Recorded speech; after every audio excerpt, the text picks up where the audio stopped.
नमस्कार दोस्तों। इस वीडियो में हम बात करने वाले हैं कि हमें किसी भी एग्ज़ाम के 10-15 दिन पहले मतलब एग्ज़ाम के आखिरी दिनों में क्या करने की ज़रूरत है।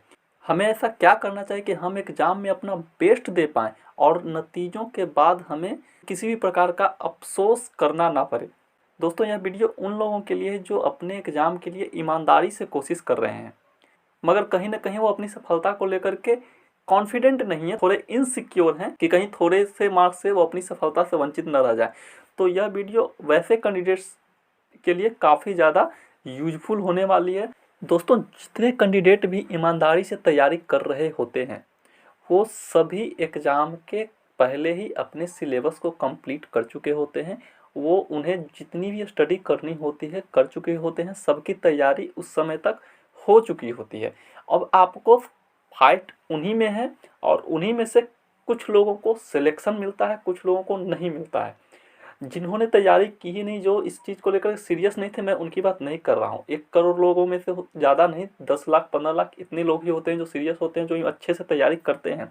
तो हम उसके बीच के कंपटीशन की बात कर रहे हैं। हम सपोज करते हैं कि 10-20 दिन पहले आपने अपना सिलेबस कवर कर लिया है, कंप्लीट कर लिया है। आपको लगता है कि आपने पूरा पढ़ लिया है जो एग्ज़ाम के लिए ज़रूरी है। आपने जितना भी हो सके अपनी तरफ से अपना बेस्ट दिया है और आपने पूरा कवर कर लिया है। अब सवाल ये है कि आपने जो पढ़ा वो आप एग्ज़ाम में कितना डिलीवर कर पाते हो, और यही डिलीवरी है जो यहाँ से डिफरेंस क्रिएट होना शुरू होता है। उसके बाद आपने जितना भी डिलीवर किया अपनी तरफ से बेस्ट, मतलब कि आपने जो एग्ज़ाम में परफॉर्म किया है उस परफॉर्मेंस में एक्यूरेसी कितनी है, कितने क्वेश्चन आप सही करके आए हैं, कितने क्वेश्चन गलत करके आए हैं, ये चीज़ें। और ये भी अलग अलग कारणों से होती है। मैं सबकी चर्चा डिटेल से करने वाला हूँ, कहाँ कहाँ हम लोग मिस्टेक करते हैं और उन गलतियों को हम कैसे सुधार सकते हैं, हम सबकी चर्चा इस वीडियो में अभी करने वाले हैं। तो देखिए, इन आखिरी 15 दिनों में आपको आपने अभी तक जो कुछ भी सीखा है उसे समेटने की ज़रूरत है।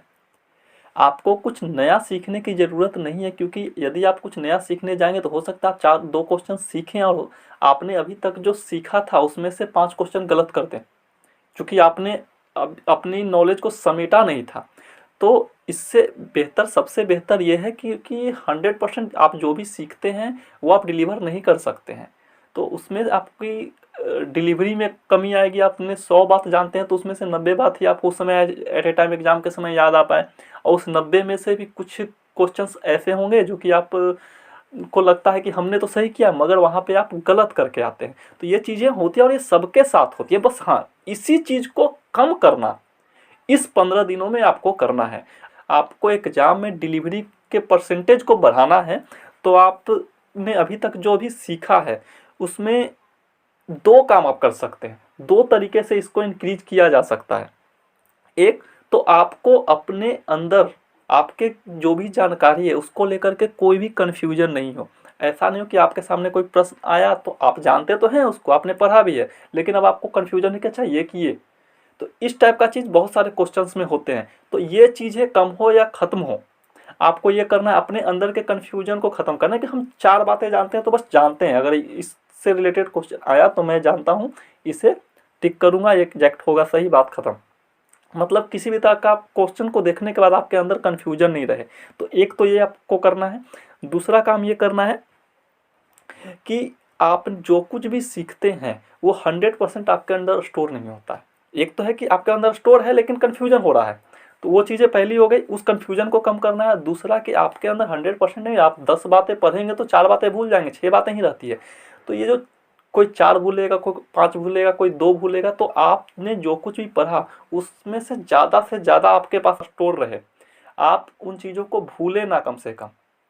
अगर आप ने 10 बातें सीखी हैं तो 10 में से आप मैक्सिमाइज़ करें, इसका कोई परसेंटेज हम देंगे। आप जितना ज़्यादा से ज़्यादा आपने सीखा है उसको 100% आपके अंदर वो स्टोर रहे, इसकी कोशिश करनी है। ये 2 चीज़ें यदि आप करेंगे तो ये इसी चीज़ को हम करें समेटना, मतलब कि आपने जो सीखा है उसमें से आपके पास ज़्यादा से ज़्यादा चीज़ें आपके पास स्टोर हो और कम से कम कन्फ्यूजन हो आप में, ताकि आपकी पढ़ी हुई चीज़ें आपके एग्ज़ाम में आती है तो आप उसमें कोई कन्फ्यूजन नहीं हो, कुछ गलती नहीं हो, और आपने पूरा का पूरा मैक्सिमम कोशिश तो किया ही है पूरा सिलेबस पढ़ने का।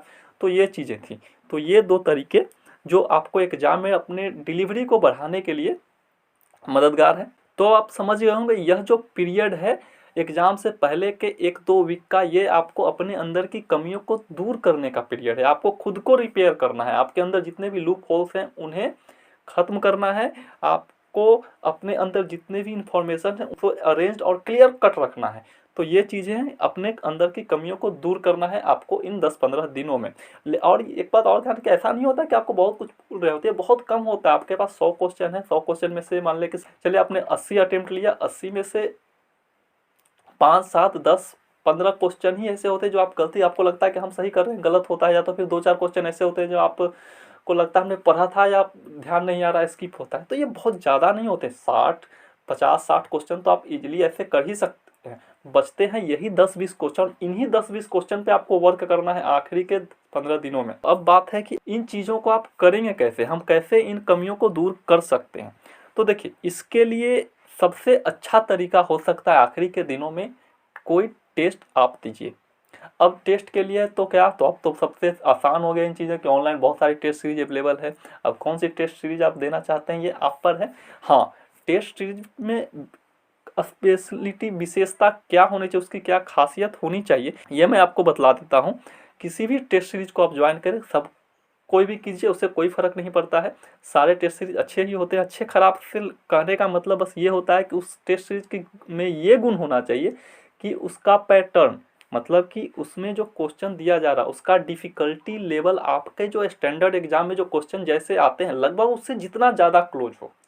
मतलब कि उसका डिफ़िकल्टी लेवल और आपके मेन एग्जाम में जो क्वेश्चन आते हैं, प्रीवियस ईयर क्वेश्चन अवेलेबल है, आप कंपैरिजन करके मिला करके देख सकते हैं कि लगभग ये सारे क्वेश्चन का स्टैंडर्ड जो है ये इससे बहुत ज़्यादा डिफर तो नहीं है। तो जितना ज़्यादा आपके एक्चुअल एग्जाम के स्टैंडर्ड से, डिफ़िकल्टी लेवल से किसी टेस्ट सीरीज का डिफ़िकल्टी लेवल सिमिलर होगा, आप उससे चूज करें ताकि आपको मेन एग्जाम में बिल्कुल उसी टाइप के क्वेश्चन देखने को मिले, उसी डिफ़िकल्टी लेवल के क्वेश्चन देखने को मिले। और दूसरी चीज़ ये होनी चाहिए कि उस टेस्ट सीरीज में जो भी क्वेश्चन दिए गए हैं वो आपके सिलेबस के अंदर ही हो। मतलब कोई ऐसा क्वेश्चन हो कि जो बहुत आपके सिलेबस में नहीं, उससे बाहर से क्वेश्चन आ रहे हैं उसमें, तो उसकी डिफ़िकल्टी लेवल को बढ़ा देगा। तो वो चीज़ें नहीं होनी चाहिए। और दूसरा ये भी होना चाहिए कि सिलेबस के अंदर भी और लगभग आपका जितना भी सिलेबस है वो सभी सिलेबस को कवर भी करता हो। तो ये 2 बातें किसी भी टेस्ट सीरीज में आप किसी को भी फॉलो कर सकते हैं, आपकी मर्जी है।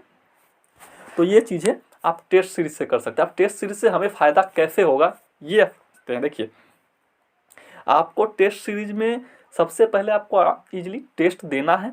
टेस्ट देने के बाद स्कोर आपका क्या आता है उससे कोई मतलब नहीं है, आप अपने स्कोर को देखिए भी नहीं। आपको ये चेक नहीं करना है कि हम कितना स्कोर ला पा रहे हैं, इससे कोई मतलब नहीं है।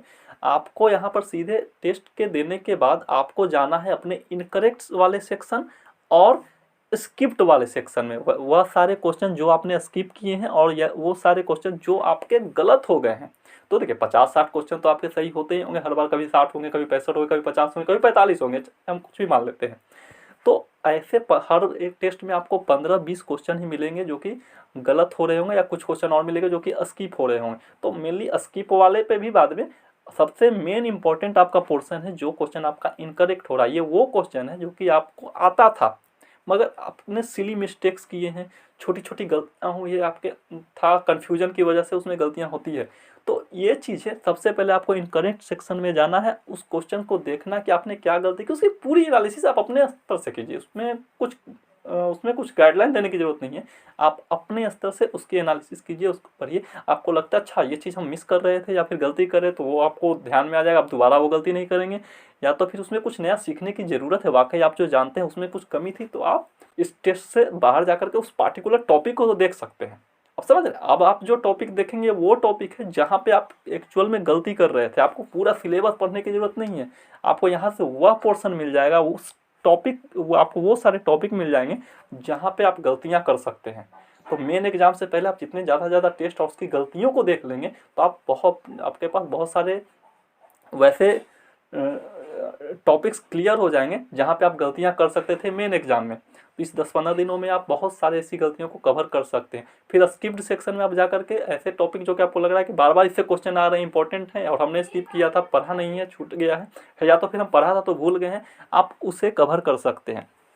तो ये सारे तरीके जो आप हैं इसका इस्तेमाल कर सकते हैं अपने आप को रिपेयर करने के लिए। बस यही समझिए, ये जो आखिरी के 10-15 दिन है आपको खुद को रिपेयर करना है। आपने जो पढ़ा था वो आपकी मेन मशीनरी हो गई। अब इसमें से जितने भी लूप होल्स हैं, जहाँ आप गलतियाँ करते हैं, जहाँ भूलते हैं, उन्हें फाइंड आउट करने की, उसे करेक्ट करने की ज़रूरत है। आप ये 10-15 दिन लगातार करेंगे, ईमानदारी से करेंगे और बिल्कुल माइंड फ्रेश करके, आपको बहुत ज़्यादा लोड लेने के लिए आप घूमिए फिरिए टहलिए, सब कुछ कर सकते हैं। लास्ट में बिल्कुल स्ट्रेस फ्री होकर के बहुत ज़्यादा पढ़िएगा तो उसका भी आपको ब्रेन पे जो लास्ट में फिर पढ़ते हैं वही याद रह जाता है।